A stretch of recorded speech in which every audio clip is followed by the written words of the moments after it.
Wednesday edition of the program Morning Ride, right here on Delta Television, the People's Pride. Before we went on that break, we told you that we are expecting one who is a civicist, or you can call him an activist. He likes to speak about wrongdoings and he likes to ensure that things are proper in any environment.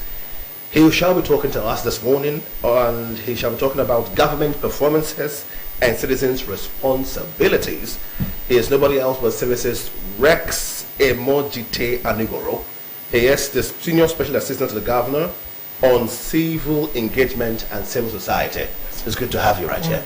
Good to see you. Good to have you. Morning. Thank you so much for joining us. Thank you. Yes, welcome to Morning Ride. Thank you. I'll just first of all start by telling you that you've been very vocal about active civic engagement in governance. Yes. So in your own words, what does governance performance mean to the ordinary citizen right here in Delta State?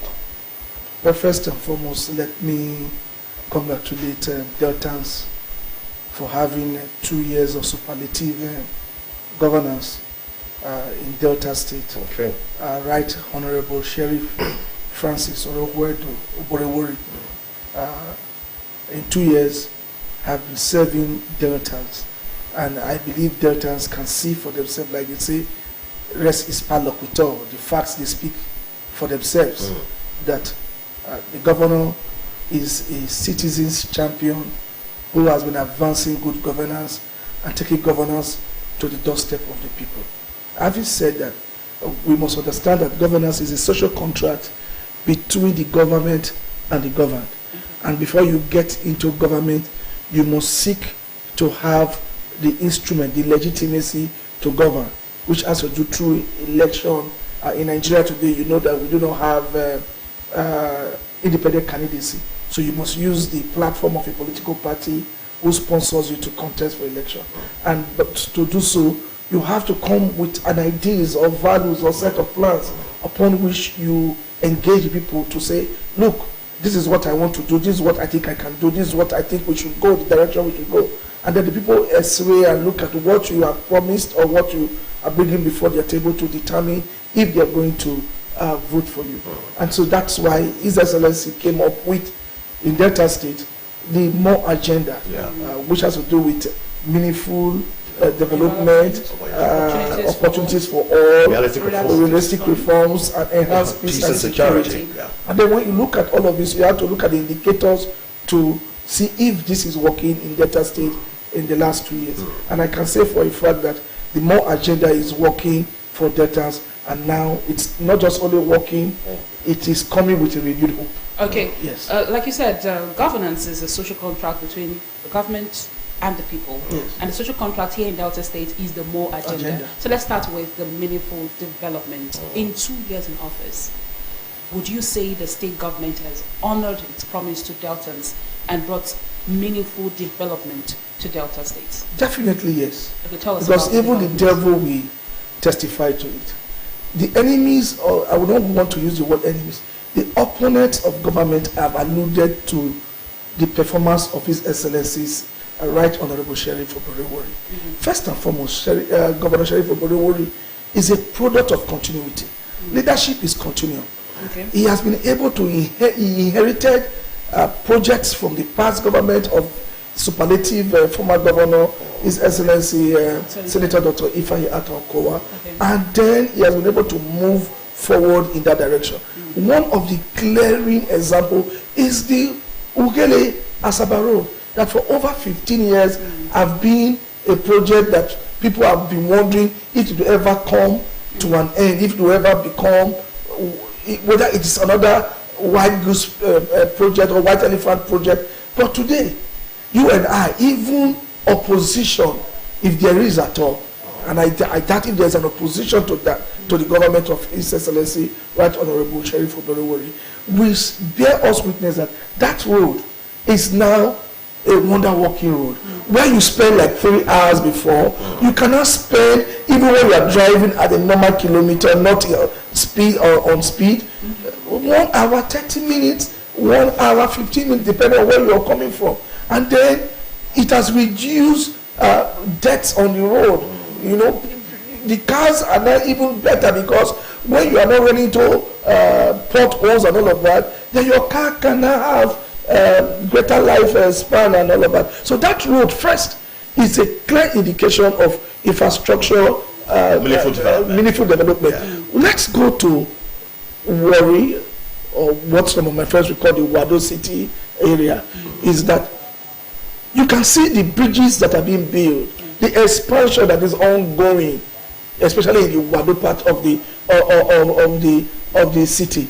You know, from a full the Uri local government, the flyovers and all of that. It has never been so. Using a first graded infrastructure development company like Julius Berger to build those roads and committing resources to them already, waiting for completion, it's a clear indication that Sheriff means business in giving meaningful development to deltas. And if you go further, look at the roads. One of the biggest things you can do for people, which Senator Dr. Ifeanyi Atoko began, is to open the rural area for people to be able to access, to curb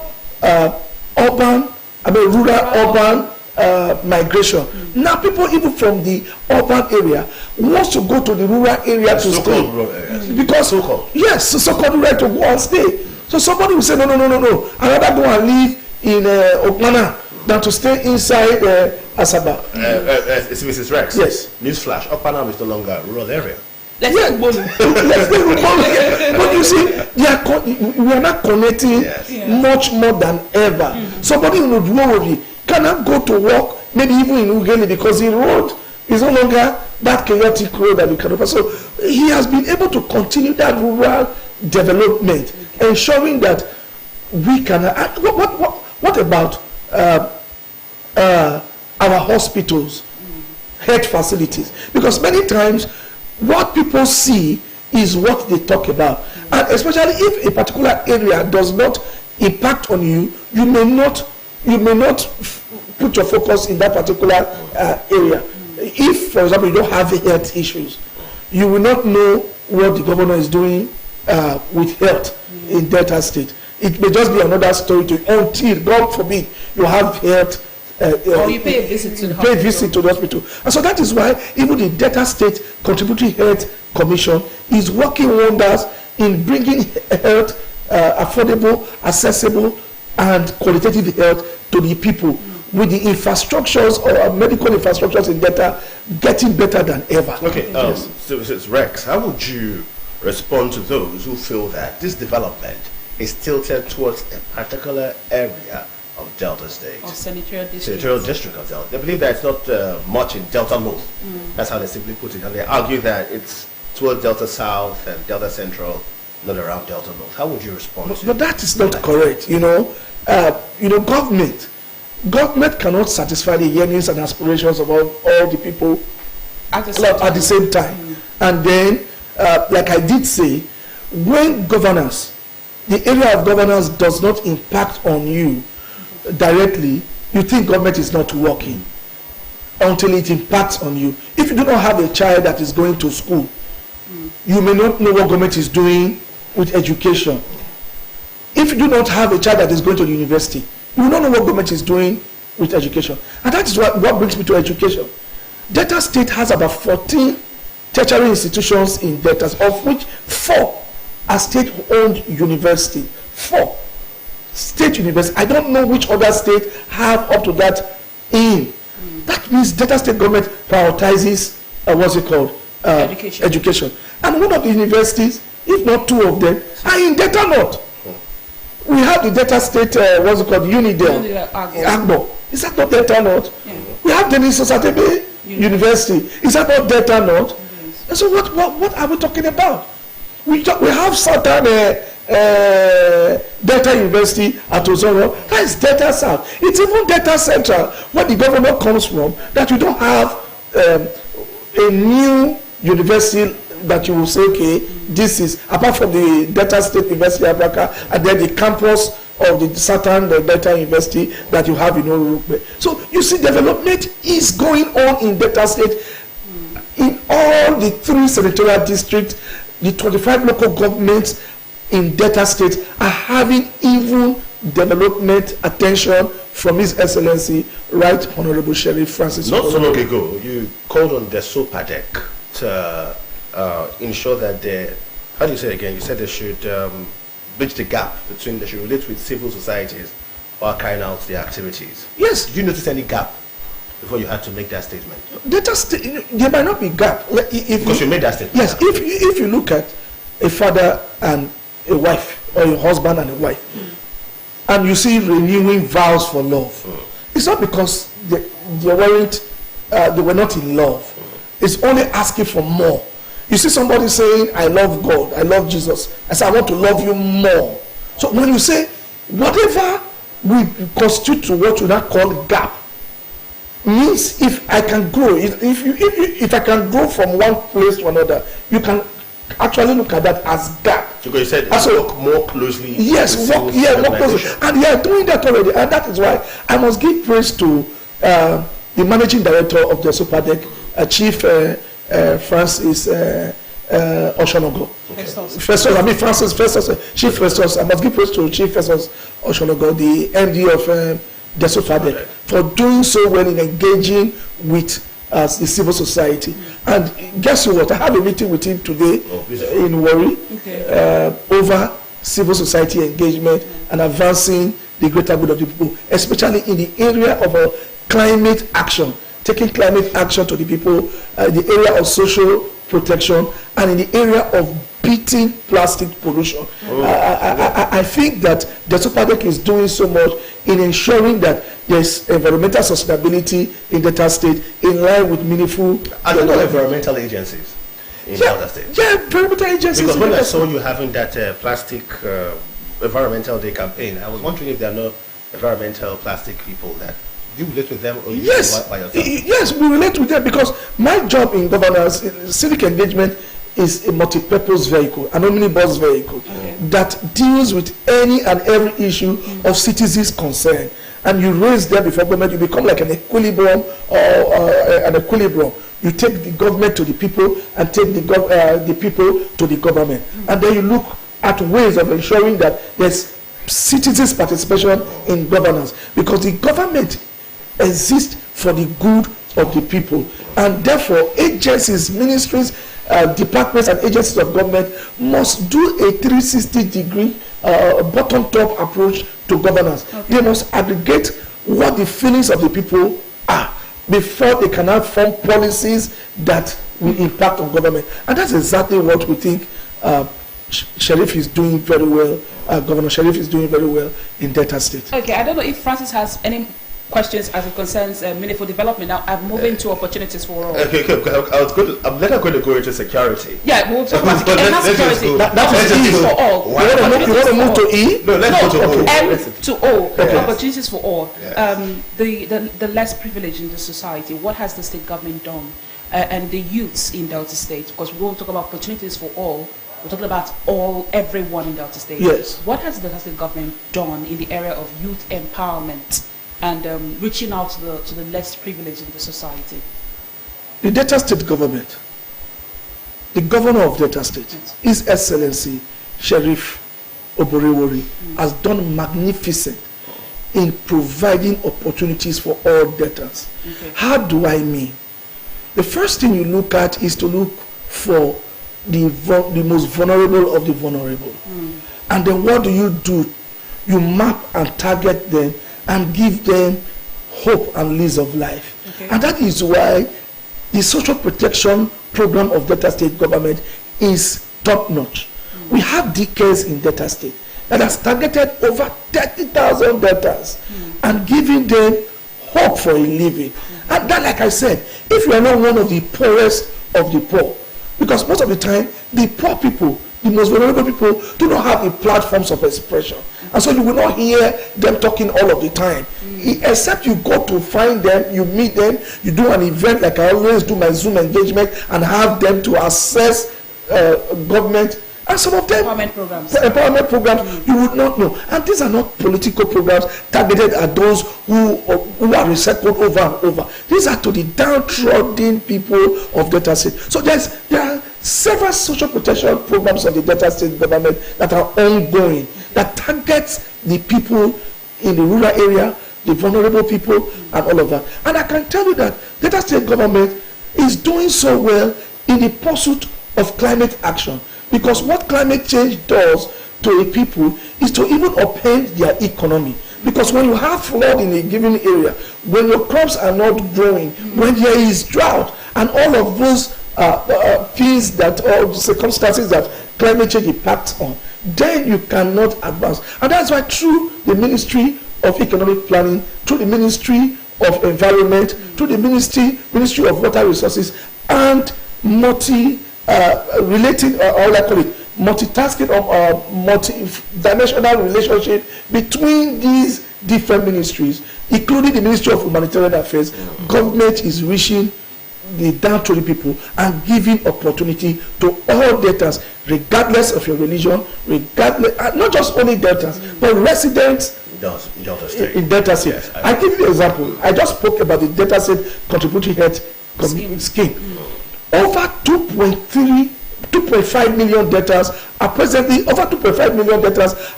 enrolled in the Delta State Contributory Health Scheme.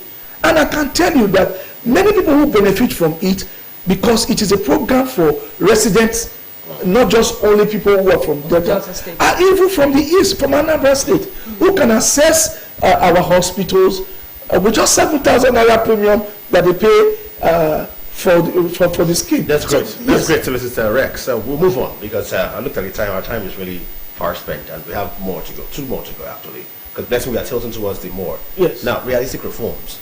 Tell us about some of the reforms that has been made by His Excellency that are realistic, as simple as it says, to the plight of the common man. Let me look at the judiciary. Okay. In the judiciary today, before, people emphasis is on litigation. I remember that under the leadership of the former Commissioner of Justice, Mr. Isaiah Bozimo, who is a very dear friend, the emphasis was no longer for litigation, but to help people go to assess alternative dispute resolution. Okay. And then for the judicial officers who dispense justice, there should be justice for them also. And that is why you can see that the new, what's it called, is high court complex system, complex, is to ensure that the environment for dispensation of justice is such that it can imbue confidence in the people, and also make the people who are doing that job to have a lease of life. And that is a reform. And okay, what about our prisons? What about our schools? And let me tell you, the Delta State government, aside onto the open government partnership, one of the international benchmark of showcasing or showing that government is performing is the open government partnership, where the people and the government can sit and have co-creation and say, this is the direction we are going. Government takes an action and the people take action. That is reform. It's all about government from top to bottom, where you now tell people that, hey, this is the way we must go. But the people are now the drivers of governance. Governor Sheriff has ensured and strengthened the open government partnership, where citizens have opportunity to participate in governance and have a say. It's a reform. It's different from what has been obtainable, and this was actually started by His Excellency Senator Dr. Ifeanyi Atoko, and that's why I keep on saying Delta State is one of the most matured, responsible, and how I call it, political active states. If you look at states around Delta, you will see that you may find that the governor or the former governor and the current governor are having issues. You go to River State, for example, the immediate former governor, Wike, and the present governor, Fubura, have issues. Is it in Edo State? Obaseki? Yes. Okpebolo.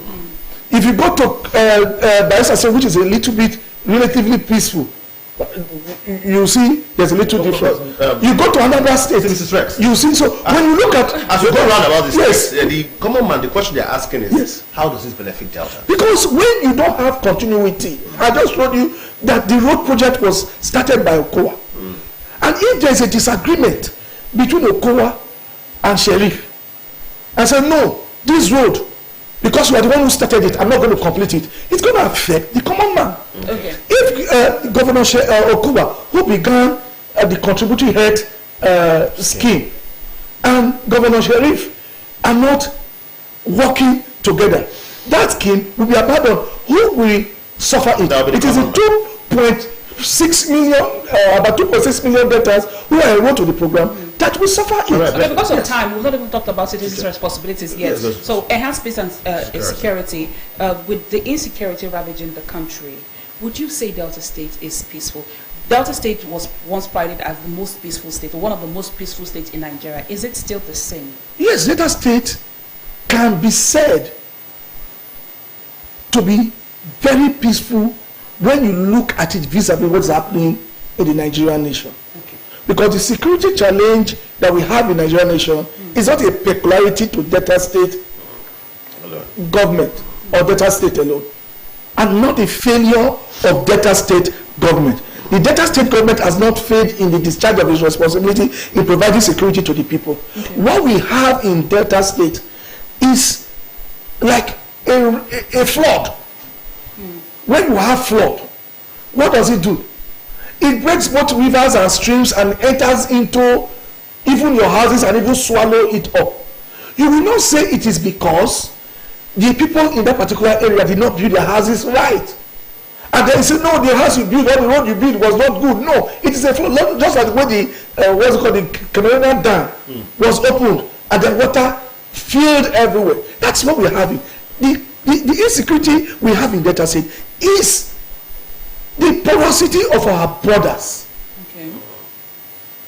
And that is in the exclusive list of the federal government. Okay. What is the state government then doing to curb it, to make sure that it doesn't get out of control? For example, if you have people from Niger who have access to Nigeria through the borders, and they even have access to go and get certificate of origin. Okay, yes. From one local government, maybe in Kano, or one local government in Zamfara. Government of origin. And you bring they come to Delta State, and the security asks them, are you from Nigeria? He said, yeah. What state are you from? He said, Kaduna. Can you prove? He shows you certificate, of origin. What right do you have to say that person is not? Okay, well, is a Nigerian. So now those people, once they establish that they are Nigerians, they have the right to travel to any other place in Nigeria. Talking about Section 41. Now let's talk about this, because we are talking about security. And a colleague of yours, a couple of weeks back, June 4 precisely, former SSA who resigned. Yes. You know his name now, Harrison Gwamishu. Yes. He staged a solo protest. Yes. He criticized the current governorship and the government of Delta State over security issues. In fact, he pointed out that the government has abandoned security structures like local vigilantes, and this has ravaged communities with issues of insecurity. My friend, I will say, Gwamishu have a right to opinion, but I disagree with him. That he is even able to protest to the front of government house is a clear indication that Harrison Gwamishu could protest, one-man protest to government house, and he was not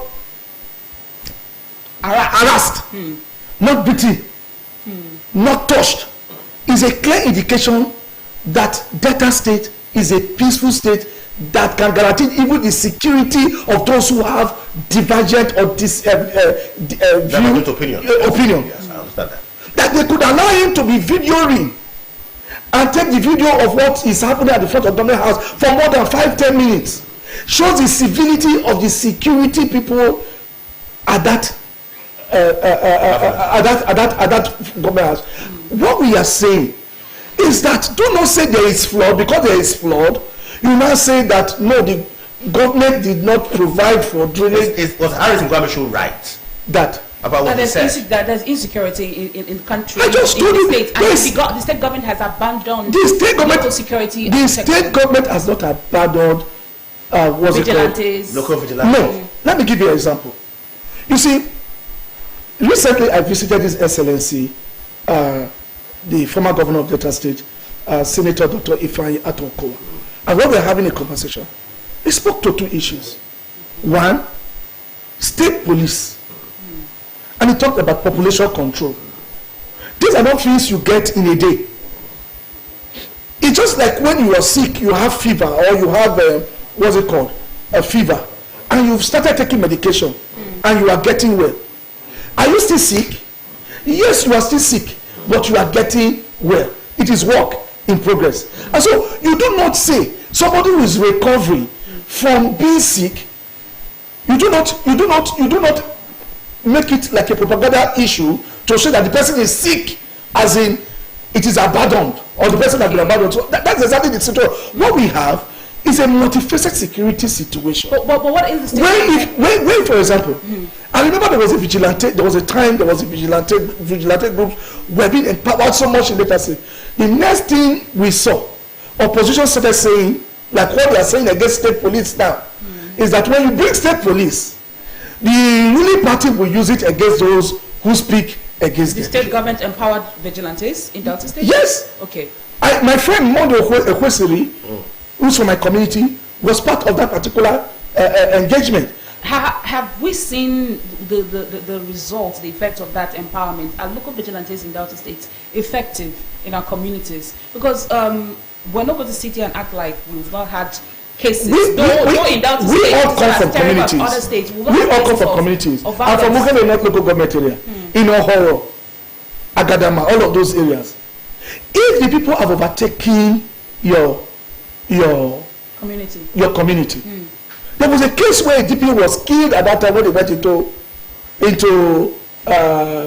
the bush to go and engage.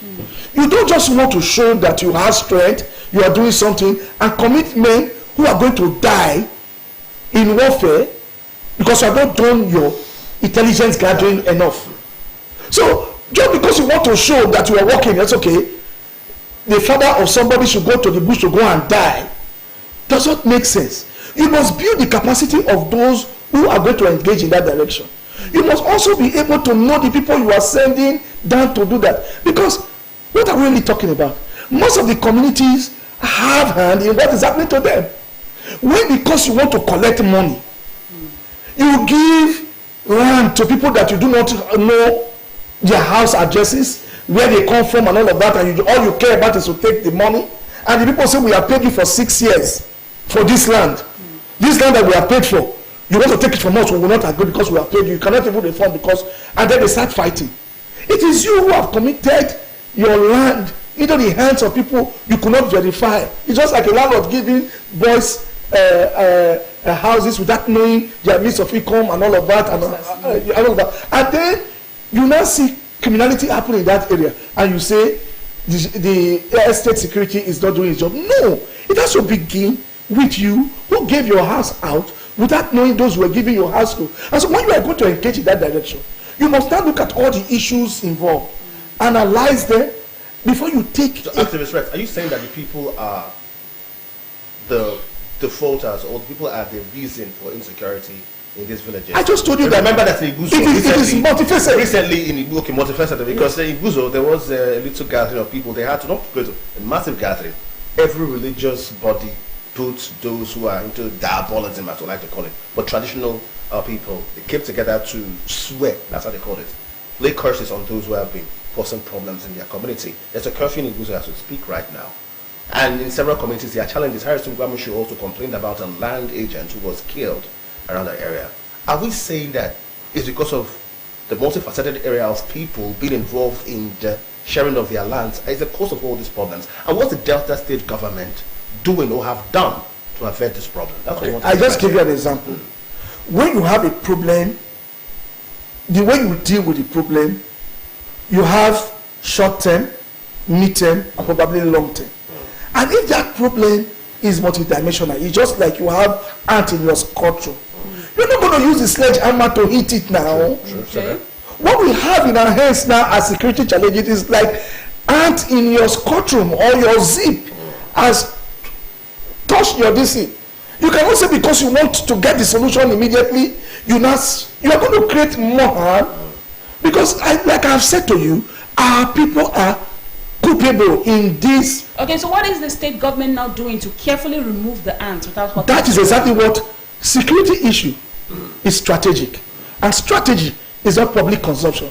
If it is public consumption, it's no longer strategy. Okay. Because strategy is taking clandestine steps to deal with common problems, especially when you have opposition to that strategic move. How long would this strategy take? Well, it depends on it's just like cancer. If you have cancer, stage 1 cancer, stage 2 cancer, stage 3 cancer, you're not going to ask how long it's going to take. Okay. It's going to determine what is the kind of issue you have, will determine. It's just like somebody having blood pressure or blood sugar issue, and your blood sugar is rising to 260. Okay. You're not going to crash it at once. Even if they give you medication to crash it at once, they may kill you. Exactly. Okay, so express your confidence in the ability of the incumbent governor of Delta State, His Excellency Sheriff Francis Oborowori, in curbing all these insecurity issues that have been complained about. What I can tell you is that Right Honorable Sheriff Oborowori is working hard to deal with the security challenges in Delta State. He's not sleeping over it because the plight of the people diminishes him. He's in Delta. He have families, brothers, sisters, wife, children living in Delta State. And therefore, it could be any one of his loved ones also. But what we are saying is that dealing with the issue of security is not a 100 meters dash. It's a marathon, because what we have with us are multifaceted issues that must be dealt with carefully. If not, at the end of the day, you will throw away both the water and the baby. Okay, before we go, citizens, or would I say indigenous Deltans, what is their responsibilities? The first responsibility of citizens is to participate in governance. You don't just talk and you walk away from participating in governance. And then you must be willing to give government the opportunity to engage with you. So you can have bottom-top approach to governance. Let the people become the drivers of governance. And government must allow the people to have participation in governance. Once we can have stakeholders engagement all of the time and action plans, and then we all become the drivers of that plan, which is what civic engagement try to do, then we can have good governance strengthened. Right. Government also must be accountable to the people, and the people must also hold government to account. Right. When you just sit down and you don't hold government to account, and you just complain, you just talk about it without taking necessary action, then, and that is why I say government has actually empowered the voices of civil society, citizens influencers in Delta State to engage. I can tell you that Delta State government has not taken anybody who is opposed to it to prison. In many states, if you do so, they will go over even your Facebook page and ensure that Facebook crashes you. They have the resources to do so, but Delta State government, because it wants the people to participate in government, we always allow opposing voices to divergent views. And what do? People like us and others, we take these views and take them back to government. And let me say this, that your view was not taken immediately does not mean that you are not doing your job. Your job is to continually engage government, and then government will begin to look at which of these views best suit the situation that we have. Remember, when you elect government in place, you have trusted them to take decisions over you for your greater good. Right. And citizens should trust government and hold them accountable where it is necessary. Services Rex and Igoro, thank you so much. We've had a massive conversation right here on Morning Ride, talking about the government performance and citizens' responsibilities. The government has a job, and we, or the rest of us, the people, we have another job to do. We must work together. It's not a one-person relationship. It's a symbiotic relationship where we both help each other to achieve a greater Delta State, and by extension, a better Nigeria. Thank you so much. Thank you very much. For the conversation with us. Good to see you again. Good to see you for a long time. So Mrs. Rex and Igoro, thank you so much. Thank you so much. Am I permitted to shake your hand? Yes, you are. Thank you. Okay, that's consent. All right, that's the man who is the SSA to the government on civic engagement and civil society is wrapping up our conversation this Wednesday morning on Morning Ride. It's been a very broad conversation. We didn't talk about Benny Street with Services Rex, but I know that your heart goes out to them. Yes, my heart goes out to the people in Benue State, and every man of good conscience and goodwill must stand with the people of Benue State at this time. While we see politics being played with the lives of people over there, we the people must stand up to say, Benue, never again. Because this cancer seems to be a very serious one, and this needs everyone attention to deal with. Thank you so much. Blessing, you wrap it up for your part? Yes, we all have a role to play as citizens. Let's be responsible, let's be civil, and even if you have to air your grievance to the government, be peaceful about it. Always conduct yourself in a peaceful manner. Thank you so much for joining us on Wednesday's edition of Morning Ride. I am blessing you, sir. Have a lovely day. You heard the lady. Thank you so much for being part of Morning Ride this Wednesday morning. We'll do this again tomorrow. Another crew, but another great show right here on Delta Television, the People's Pride. And of course, coming up at 10 o'clock is the Delta TV main news. Stay with us, because right here, it only gets better, and it is a place of excellence. My name is Francis Ofulue. Good morning. Goodbye. Wow.